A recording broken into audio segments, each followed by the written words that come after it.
And once again, thank you very much for joining us here on our Rural FASD speaker series. We are absolutely thrilled to be joined by Sark of ConnectWell, the Chief Executive Officer. We had an opportunity to meet with Sarah a little while ago because if you remember from last month, we were joined by Michelle and Tony, Dr. DeBono from Access MHA, and ConnectWell is our local Access MHA provider here in Lanark. They've also, however, got lots of other programming that they offer that are extremely pertinent to our folks here with FASD, including services from an occupational therapy standpoint, from case conferencing, and so on. So we are thrilled to be joined here by Sarah.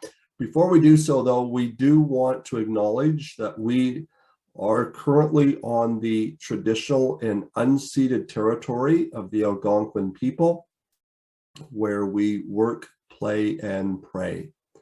And so with that introduction, Sarah, I will turn it over to you. It's a pleasure to be here to talk to you today. I was really excited when Rob reached out to me. Rob and I go back a long time. We crossed paths many, many years ago. So I'm going to share my screen because I do have a slide deck here to share with you. Please let me know if there's a problem and you seeing it.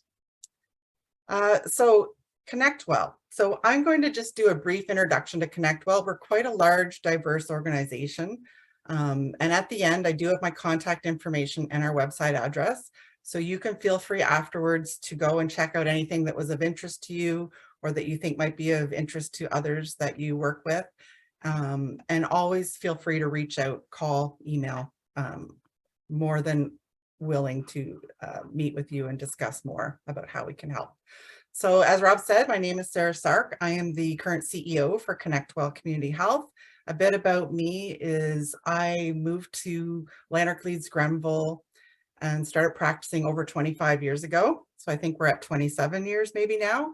I was a frontline worker. My profession was speech language pathologist, and I've worked as a clinician for pretty much my whole career. I did move into management and eventually up to CEO. So I have less time now to do clinical than I used to. However, I think it's really important to keep grounded and to stay connected to the families, the clients, the work that we do. And I'm really proud to lead a very experienced, qualified staff in providing, quality care. Hopefully you didn't see that text message. I don't know how to turn that off. I'm not technically advanced. All right, let's start at the beginning. So everything we do at ConnectWell Community Health comes from our mission, our values, our vision. This is set by our board of directors as well as staff and stakeholders. We go through a strategic planning process, and our strategic directions and goals and objectives come from this. I call it our North Star, our guiding light. Everything we do needs to lead back to this statement, that we believe that all people have the right to conditions and resources for good health, including peace, shelter, education, food, income, access to healthcare, a stable ecosystem, sustainable resources, social justice, equity, and social inclusion. We are just about to embrace into a new, much anticipated strategic direction. So we will be revamping these, and hopefully I can update these for you in 2023. Oh, this slide. So often when I'm out, people will say, oh, you work for ConnectWell Community Health. What does ConnectWell do? This is my one sentence attempt to try and encompass all the diversity of the organization. So I often say, we provide integrated, client-centered, multidisciplinary, multi-sectoral, quality, evidence-based approach to service that's accessible, that's innovative, that meets the diverse needs of our clients across the region. That is a mouthful.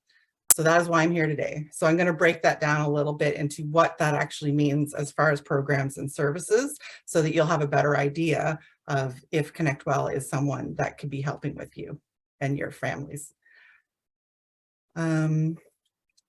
This is just to give you a brief map and geography of where ConnectWell is. We are spread out across Lanark, Leeds, and Grenville and Renfrew counties.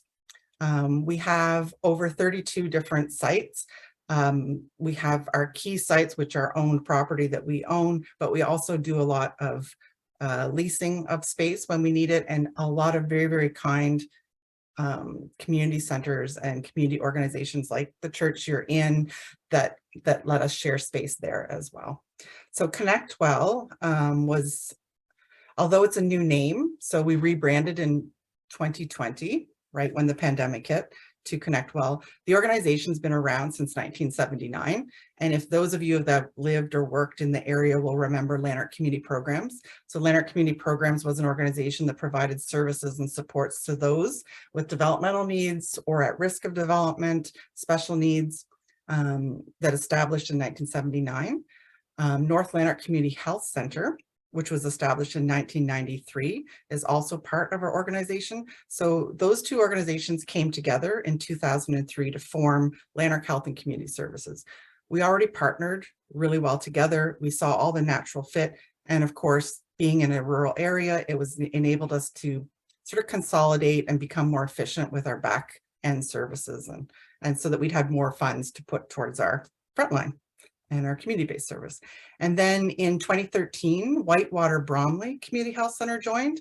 And so that we have 3 sites in Renfrew County that are community health centers.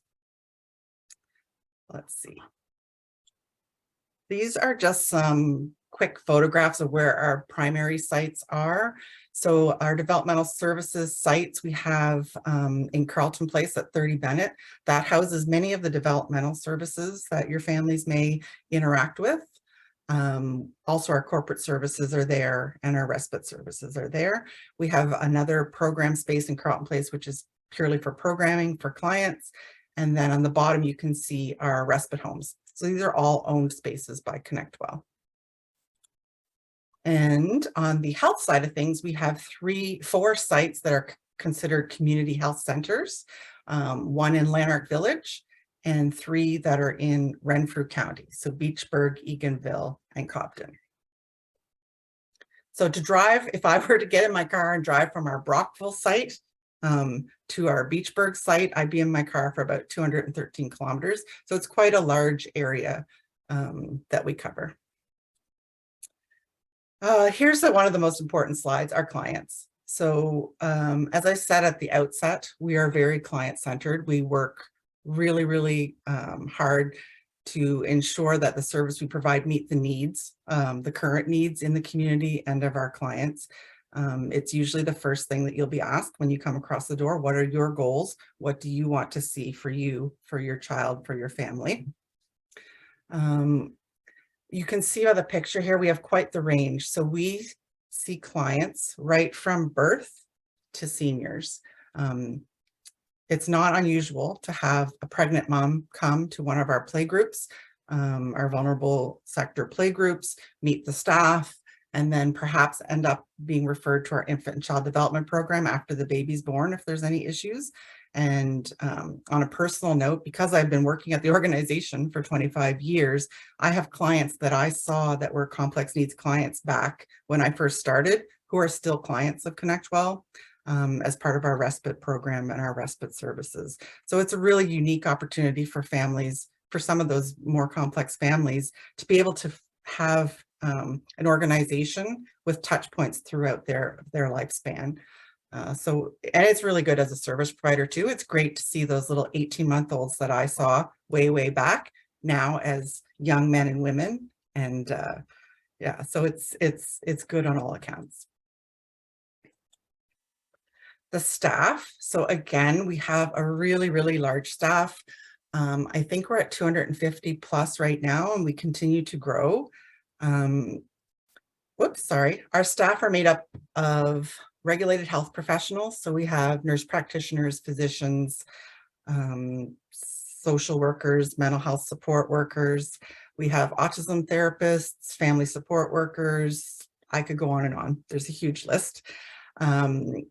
All very dedicated, all with specialized training, and all following our mission to provide quality care and client-centered care.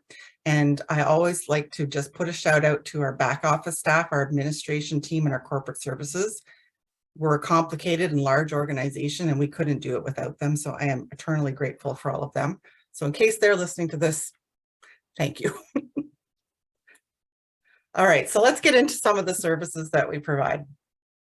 I'll start with the primary and allied healthcare services. So you can see on your screen all the different types of primary care allied health that we provide. One of the key things I'd like you to notice is for a community health center model of care is really a team-based approach and a team-based care. So no one person sort of acts in a silo or on their own. We also utilize nurse practitioners to full scope. And what that means is a nurse practitioner in Ontario can practice pretty much as a family physician with very few exceptions. So what we can do by having a team of physicians, nurse practitioners, and registered nurses is we can ensure that we see more clients because we can reserve the specialized time for the physicians for those clients who only need that physician care. So it really helps us to increase the number of clients that we can see. And I think last year we saw close to 8,500 clients in the primary care. And the team extends beyond just that medical care as well. So you'll see there's dietitians on there, there's counseling on there. So when a family or a person comes in who may be struggling with some mental health concerns, we can link them directly. We have counseling right then and there. We can walk down the hall and access that service. The same if you come in with diabetes and you need some diabetes support, we have the dietitian who can be supporting you as well. So it's a great team, and part of that team is our community health promotion. So we also have community programs. So the doctors also will recognize that a family might want to access a healthy eating course that we can offer for clients, or maybe they're working on their health and they maybe need to go to the Nordic Pole walking class or something. So it's this holistic care of the person. Some of you may know the term social prescribing. So we really work hard to make sure that we're serving that holistic view, that quality of life, not just a disorder, not just a health issue. It's the whole person and how are they functioning and interacting with their community. We have some really great mental health community programs as well. We offer the mindfulness-based stress reduction program. Expressions for Women is an art program that is really great program for getting people out, supporting mental health, and working on eliminating social isolation as much as possible. And it's always been a need, but I think with COVID and the pandemic, I think we all recognize that it's an increasing need right now. So there's some of those programs you can look at. So then we'll get into more the developmental services side of things. And here's some programs that maybe some of you are more familiar with or have accessed. When we say developmental services, I use it in a more broad sense. It's not just services for those who may have a developmental delay. So when we refer to developmental services, they're programs that may be supporting a child, a youth, an adult, or a family that needs support with any of their developmental domains. You don't necessarily have to have a diagnosis to access some of these services. Now, I will warn you, because we're provincially funded and funders will give you specific criteria for different things, you may need to look at the website and see, okay, this program may only be if you have a developmental delay, and this program may be for something else, but that's all listed on the website. Or if you call, someone can help you figure out what's the best program for you. In this section of the organization, we probably saw close to 2,000 clients in the last year. Definitely a slight reduction from pre-pandemic, but as I was mentioning to Rob earlier, we transitioned to virtual care really quickly, and we worked really closely with the Lanark Leeds-Grenville Health Unit, and we were designated an essential service for parts of our service for Respite Autism Services, and of course our medical staff. So we continued to do in-person throughout the pandemic. So on screen here, you can see our infant and child development program. So that's a program where a child may be referred by a doctor after birth, by a parent can self-refer if they're concerned about the development of their baby, their child, and they support kids from birth to 6. They're also often the first person involved, so they will help facilitate and case manage getting other referrals started. For example, the next box would be speech and language. So we partner with Language Express in providing preschool speech and language services, and that is publicly funded. There's a central referral intake. So if you go to the Language Express website, you can refer online or you can call. We also provide speech and language service for our autism clients, as well as our adults. We consult to group homes and congregate living centers in the area. And we do some swallowing assessments at the hospital. It's kind of like a piecemeal group of people there, but that's what happens in rural areas. You kind of have to be a bit of a jack of all trades because we don't have the specialized sites like in an urban center. Behavior development program is a really key program. Now, this program does have a stipulation that the clients need to have a cognitive or intellectual delay for parts of the program, but they also provide other services in our autism service plan, which I'll show you later. New to ConnectWell, we hired during the pandemic was an occupational therapist. We've been wanting an occupational therapist for many, many years. They're a really, really vital part of the team, and there's just been a real lack of that service in Lanark, Leeds-Grenville. So we are really, really happy to have this person. She is very full, she's very busy, and we need more. So hopefully we can recruit more occupational therapists. They're fantastic members of the team and work really closely with all of the teams on your screen. As I mentioned before, we work on a coordinated service model. So if a child comes in to see me as a speech pathologist and I need some support maybe from behavior or the OT about sensory regulation or emotional regulation, I can consult with all that team and have them support me and to support the clients ultimately. Oops, sorry. Okay, next we have early integration program. So this program has registered ECEs. Their targeted goal is to provide integration of children that may have developmental or special needs into a child care center. They also support transition to school work. The program also can offer enhanced support.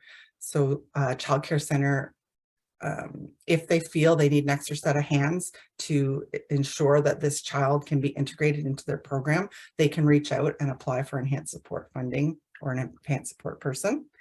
Therapeutic riding is an excellent program, and I saw on your website that you have a link to some equine therapy. It's really, really a great program. It is one that is not funded at all. We have to fundraise completely for this program, and we do charge a small fee, but we try to subsidize as much as possible by fundraising.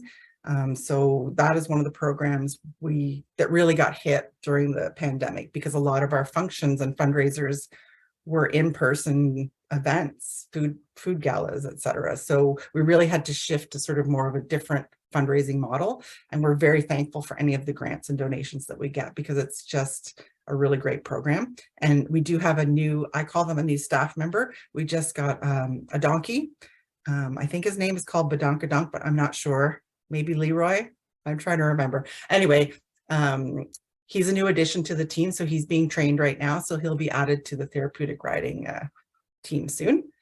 The Connections program is another really, really, really important program. Again, this is one of the programs through the pandemic we feel like is really making a huge difference. They serve young families that are vulnerable or at risk in some manner, and providing play groups, good food for healthy baby programs, birth companion program. They help support the volunteer income tax program, school readiness groups, a lot of parent education. We work really closely with the Early On Center in Smiths Falls to do some partnerships, as well as the public health unit and the dietitians to cover some of our programs and make sure that we're giving a great start. They also connect really well to the other programs and services at ConnectWell and external to try and help these families get connected to services that they may need. So they were great. They were delivering food and activities and going door to door, doing porch visits all through the pandemic. They worked really hard to stay connected to their clients. Autism Services. So this is an interesting one, and I'm sure if you live in Ontario, you've seen the news, so you know that the Autism Services in Ontario are changing. We're moving into a new, what they call needs-based program. From previously, it was sort of like a one-size-fits-all. It was sort of an intensive behavioral. You've heard about the long waiting list. You've heard about families saying they don't have choice. So this is a way, this new model is about giving families choice in the services that they can access for their child, and also about ensuring that it's needs-based, that it is actually what that family, that child need and what they want as a goal. So, I mean, it's very lofty goals, and it's definitely moving in the right direction. They're still launching. It's not fully implemented as of yet. ConnectWell does have an autism services program, and we are well suited into this new model because we have board certified behavior analysts, we have autism therapists, we have speech pathologists, we have an OT, just one, but we have our, and we have a behavior development program and respite services, which aren't listed here, but really that team really can focus and support those families. So we've been working really hard to build our programming, build our staff collaboration, working more integrated, providing more options so that families have more options. So we'll continue to work in this program. It'll grow and develop. I think it's really important. One of the key aspects that has been really important for us is the family support piece. Families are feeling a little, with any change, uncomfortable, unaware of sort of what's going to be happening, what's happening next, what does this email mean, what does this newsletter mean? So our staff are really making an effort to connect with the people we know and our families, or if someone reaches out to us, to just provide them that family support. Some of the new, oh, sorry, I went back a slide. Some of the new programs that we've been able to start, one is called Family Foundational Services. Those are free of charge for any family. Workshops to support children and family with autism. We have an entry to school program. We have a classroom in Carleton Place and in Brockville. It runs 6 months of the year every day, and its target is to get children ready for school. And then there's a consultative piece. So when they start at school in kindergarten, we then can provide consult to the school to support that transition. So that's brand new this year. We also have another new program called the Urgent Response Program, and that's in partnership with Kids Inclusive. And we are providing the behavioral support as well as the respite support for that program. Okay, respite services, so important. Raising kids is not easy on any day, but raising a child, as I'm sure you know, that may be struggling in some domain or another can be challenging. And I think parents sometimes just need a break, as do the kids. The kids need a break. And so our respite program is unique. We provide lots of really great fun opportunities for the children, youth, and adults who may need it, and giving families a break. As you saw earlier in the slide, we have some respite homes, so we can provide day respite, in-home respite, overnight and weekend respite to our clients. And on the right side of the slide, you'll see all the listing of funding. So this is the types of funding that families can access. We have an intake person who can help get those applications done and get those funding requests into the ministry. And then families will get their funding and they can use that to purchase respite or recreational programs.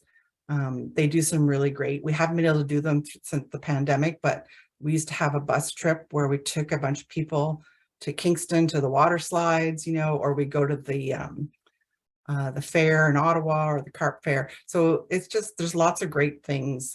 This program, really great staff, really dedicated.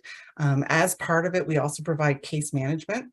So families who are struggling to manage those funds and get all the paperwork done and the receipts, we have case managers who can help you with that. So again, a really important thing for a busy family.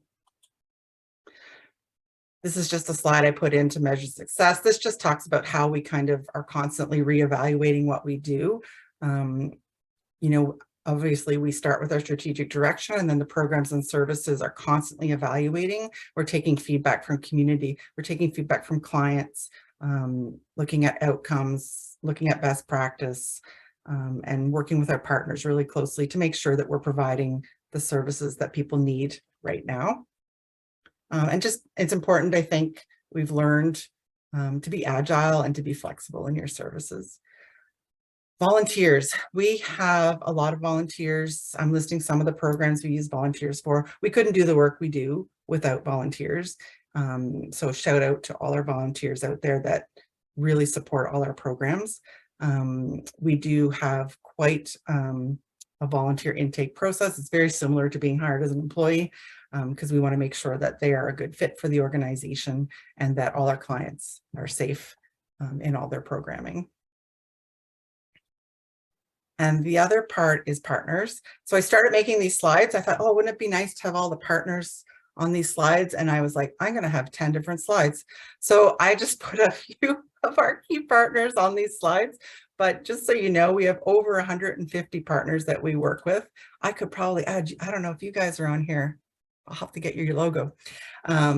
We also work closely with local school boards, childcare centers, as I mentioned earlier, Kids Inclusive, Family and Children's Services, CHIO, Language Express.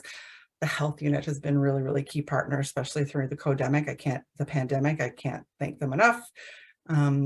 But this enables us, some of these relationships are formal in that we do contracting of services between each other. Some are more in-kind collaborations. So it's really, we couldn't do it without partners. And I've lived and worked in rural areas my whole life. And really, that is the beauty of the rural, is how we all come together and work together. All right, so I'm just going to go here. This is just a screenshot of our website. So it's www.connectwell.ca. Feel free to go in and look around and navigate. We are updating it slightly. This is launched in 2020, and here in 2022 it's already needing a refresh, so we're going in and updating it. So over the next 12 months you'll see some changes to the website, hopefully for the better. And if you have any feedback on it, there's a little user feedback button that you can see on the top right hand corner there, to give us feedback on the website. And last but not least, I'll put up my mugshot and my contact information. As I said, you know, we're such a large organization, and it's really hard to go into detail about all the programs, but just to give you an idea of the scope. And then if you do want more specific information, please reach out. Myself or my staff would be more than willing to help you out. I know that navigating our systems in Ontario can be a little challenging at times. There's lots of great things happening, but not everybody knows about those great things, myself included. So getting out into the community and doing talks like this and meeting more people really does help expand my knowledge as well as your knowledge, and new partnerships is great. So yeah, I don't know, I didn't time myself, so I don't know if I was completely 30 minutes long or not, Rob, but it'll leave us lots of time. So thank you very much. Thank you very much, Sarah. We I think the 2 or 3 big takeaways that I took from your presentation, number one is like you said, here in the rural areas, partnering organizations is really the key to all of it. So definitely, we're certainly looking forward to being able to continue these conversations with you and ConnectWell as well. We're certainly excited about the fact that that Samantha, our administrative assistant, started last week, and Judith is actually starting on Monday, our new program coordinator. So I'm sure that Judith will be reaching out to you here within the next couple of weeks to kind of follow up on everything you're presenting here. Definitely agree with you in terms of that need for occupational therapy. Within this, that is a huge one from our standpoint. And then On top of that, certainly most of our kiddos, that sensory profile one is really is a key aspect. And we've even found that a lot of times when you approach an occupational therapist, they don't necessarily even know about a sensory profile. So that's definitely education and how that shows or manifests itself from FASD as well. So definitely appreciate that. We also Respite is also the big one that gets a lot of discussion here. So knowing that there's some more options out there, and I think the thing that really jumped out the most for us is the fact that it's hard to find an organization that is in both the counties of Lanark and Leeds-Grenville. And that's definitely a big one that you guys, that's definitely a gap. Yeah, that was wonderful to see. It is. And I should probably add, you know, like I said, some of the programs as you go through, some are going to be more located in Lanark, some are going to be all Lanark, Leeds-Grenville. Respite is one that we are actively looking to expand on. We're starting, it's more heavily in the Lanark area, but we definitely have a strategic goal to move more into Leeds-Grenville because there's definitely a lack of respite. I think what we're experiencing, and probably most organizations, is that HR crisis and finding quality staff, right? Because you just can't. Yeah. You know, it's the kind of service that you need the right type of people to do to make it safe, to make it quality service. So yeah, I guess I can put in my plug if you know of anyone looking for work. We're always recruiting. We have a new position, actually. We're working with the Kingston KFLA, Kingston Lexington Frontenac Health Unit. We have a new position. It's an infant hearing family support worker. And so they're funding part of it, and then we're going to fund a coordinated service planner as another part. So it's going to be a great new addition to our team. So we're hoping that will help as well. Wonderful. So at this point, we will say goodbye to our studio audience. And once again, we are at this point, we don't quite have our November speaker lined up. We have a possibility, but continue watching for our marketing and flyers around that. And once again, we want to thank Sarah. Sarah, I'm actually going to get you to put your screen back up there for me, just so that if anyone is wanting to contact Sarah, the one that I'm always amazed at is if you email. If you use that email or call that extension, you will actually talk to Sarah. That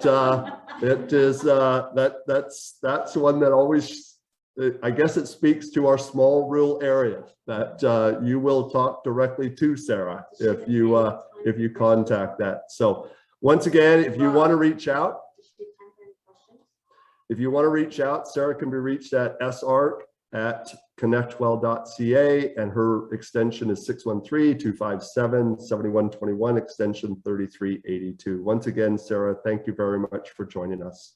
Thank you. It was my pleasure.